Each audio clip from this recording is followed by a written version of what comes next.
Sometimes what you do, you might think is impossible. And there are days when you all are discouraged and wonder if this system works, if you're ever making a difference. And before you finish that thought, I want to encourage you with the words of Robert F. Kennedy, who said that there are some people that believe that there's nothing one man or one woman could do against the enormous array of the world's ills, against misery, against ignorance, or injustice, or violence. But then he said, Robert F. Kennedy said that many of the world's great movements of thought and of action have flowed through the work of one single man or woman. It was a young monk that began the Protestant Reformation. It was a young general that extended the empire from Macedonia to the ends of the earth. It was a young woman who reclaimed the territory of France. And it was a young Italian explorer who discovered this new world we call America. And it was a 32-year-old Thomas Jefferson who proclaimed that all men are created equal. Give me a place to stand, said Archimedes, and I can move the world. The mechanisms you all have, the networks that you all have, community-based care of Central Florida and all of your stakeholders working together is the lever to move the world. And I want to talk to you all today, this morning, about something that I believe to my core, that now is the time to open your arms. And that this is the place to begin. That now is the time to open your heart. And there's no better place but here at the Lake Mary Marriott to begin. And that now is the time, and that this is the place to open our minds and to embrace each other and to get stronger, and so that we can heal the children that need healing, that we can help the families that need helping, that we can move the world. Now is the time, and this is the place.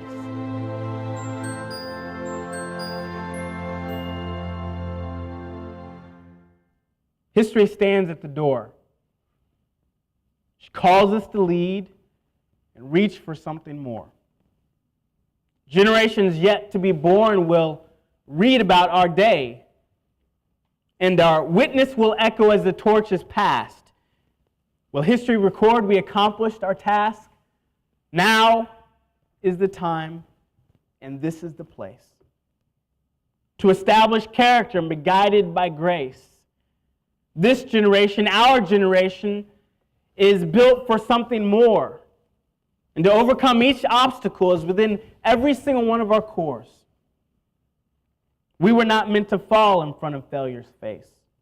We were built to rise and live between mercy and grace. Because now is the time. And this is the place. And regardless of our circumstances, and above it all, to rise each time we stumble, and to get up each time we fall. We were built to be unbroken, with head and heart unbowed. And our call is to be different from the others and to rise above the crowd. Because there isn't time to wait. There isn't time to waste. Because now is the time. And this is the place. You are a generation rising with tasks of leadership to embrace. And now is the time, and this is the place. Thank you.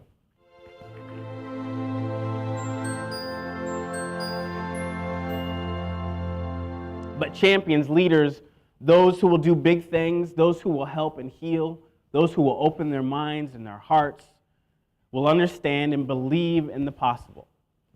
One of my favorite quotes, again, from Robert F. Kennedy, is that some people see things as they are and they ask why. Others will dream things that can be and they will ask, why not? So in other words, some people will see oceans that are too wide to cross. They will see mountains that are too high to climb. They will see that they maybe don't have the right family life or the right background, and they'll use it as excuses to shrink from the opportunity of the moment. But then there are those who will see oceans that are too wide to cross, and they will cross them. They will see mountains that are too high to climb, and they will climb them. They will see that I don't have the right home life, or I don't live in the right neighborhood, or I don't have all the money, or the Yale or Harvard education, and they will dream things that can be, and they will still ask, why not?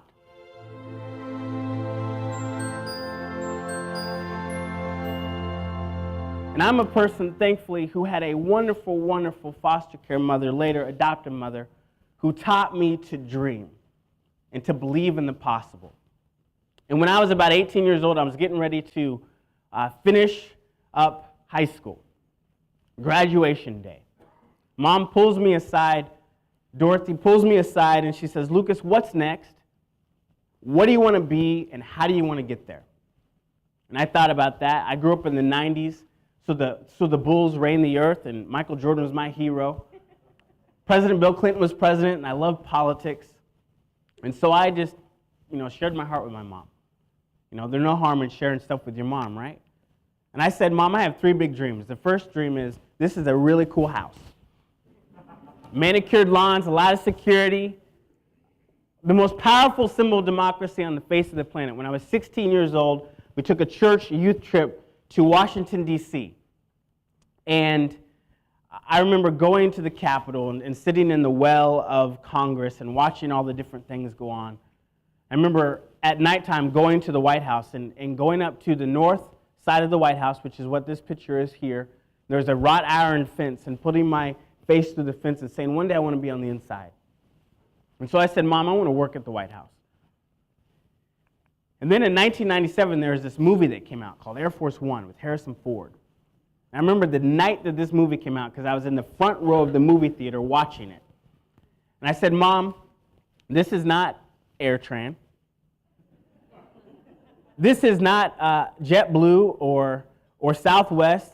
This is a plane that can travel halfway around the world without refueling, the most technologically advanced plane on the face of the planet. It's a plane where it can withstand a nuclear blast and keep going. The president has his own apartment with a room, a shower, a bed, flat screen TV, his own office, own conference room. There are 3 kitchens on this plane. This is, if you've ever, and I don't know if any of you ever watch MTV, Pimp My Ride, but this is about as pimp as you can get in the sky, all right?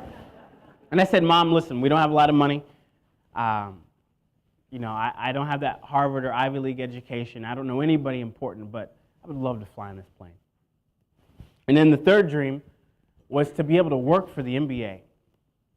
I grew up at a time when Michael Jordan, as I said before, in the Chicago Bulls, won 6 championships over the course of the 90s and a decade.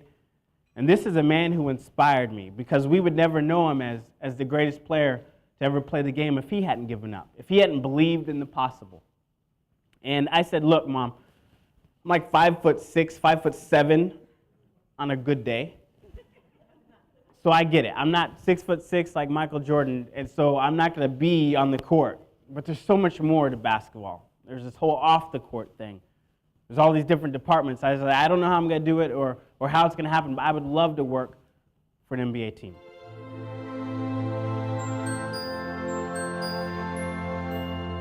So I'm going to give you my 2 keys of success. And the first one is you can do anything you put your mind to. And as I said before, as Archimedes said, give me a place to stand and I can move the world. And what this means, and we hear this a lot, you can do anything you put your mind to. And I want to break this down just real quickly for us. That it means if we're willing to live life at a higher level, if we're willing to take enormous action towards our goals, we can be successful. So a scientific principle, real quickly. At 210 degrees, water is just hot. It's only at 211 degrees, 212 degrees, that water boils. That's the scientific point at which boiling water becomes steam. And steam can power a locomotive and move it down the track. So for us, what this principle means, you can do anything you put your mind to, is that there are no traffic jams in that extra mile. It means that if you're willing to live life at 212 degrees, we can be successful.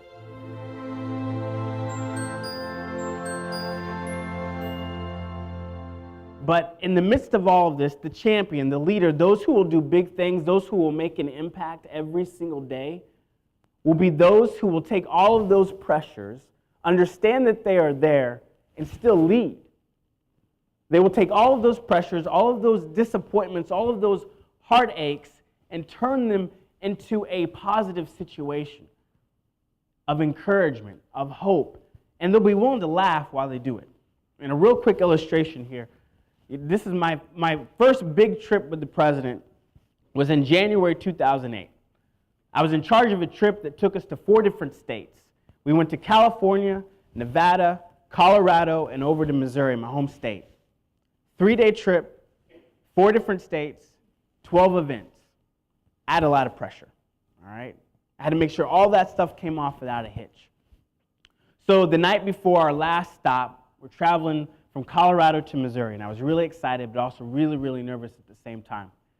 We're traveling to my home state of Missouri. It's my first time back home on Air Force One. I was pumped, walking into the conference room on Air Force One to brief my boss on what we're going to do the next day. We had 4 events the next day. Getting up at 5 a.m., the president's going to sign this bill. We're going to go to this breakfast with community leaders. He's going to go give a speech on the economy, and he's going to end the day at this political event. So in the midst of kind of sharing and being real serious, I walk into the conference room, and all the different senior staff are all around the table there, and I sit in the only chair that's available. All right, so I sit down. I'm doing my serious talk. Here's what we're going to do, blah, blah, blah, blah, blah. Room freezes. Everyone looks up. President walks in. And it's at that point I realize I'm sitting in his chair. And of course, the blood drains from my face. If I could have turned red, I would have. And of course, a volley of apologies. And I'm like, I was a rookie, right? Nobody thought it was cool to tell the rookie, hey, don't sit in the head chair. That's his chair. He walks in, kind of gives me this look like, this is different. Pretty sure I was president, but there might be a new one. And of course, I'm like, sir, I apologize. He's like, don't worry about it. It's cool. Not staying. He starts to kind of walk away and he kind of looks back, gives me this like, really? You sit in my chair? And of course, I'm like, again, a fresh round of apologies. And he's like, don't worry about it. It's just the president's chair. He turns around and walks out. And of course, everyone starts laughing. And of course, I want to die and go back to the junior staff cabin where I belong, sit in a chair that has my name on it.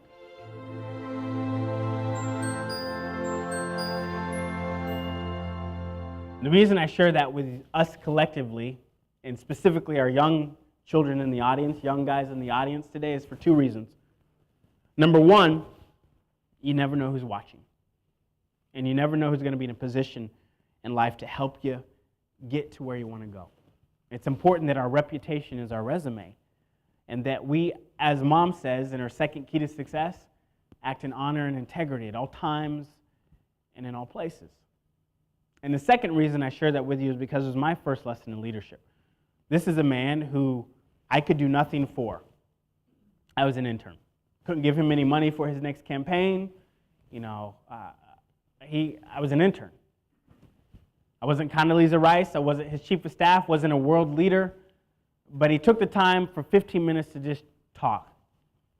And had the presence of mind in a very busy, very hectic, very consequential time to remember some random kid he met on the South Lawn the next day and asked my boss about me. And then went one step further and said, give him a job.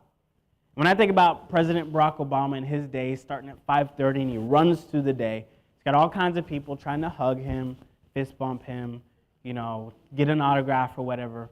So for any president to remember an otherwise 15-minute photo opportunity in a very consequential time is extraordinary.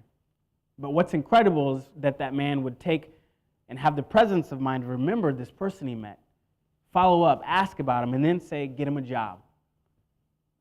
This day on the South Lawn, March 25th, 2002, launched the next 10 years of my life. I made every single one of the next 2 dreams possible. So whether it's a president, whether it's a governor, whether it's the person that's taking my order in the line at McDonald's. We treat everyone the same. Remember who you are and who you represent.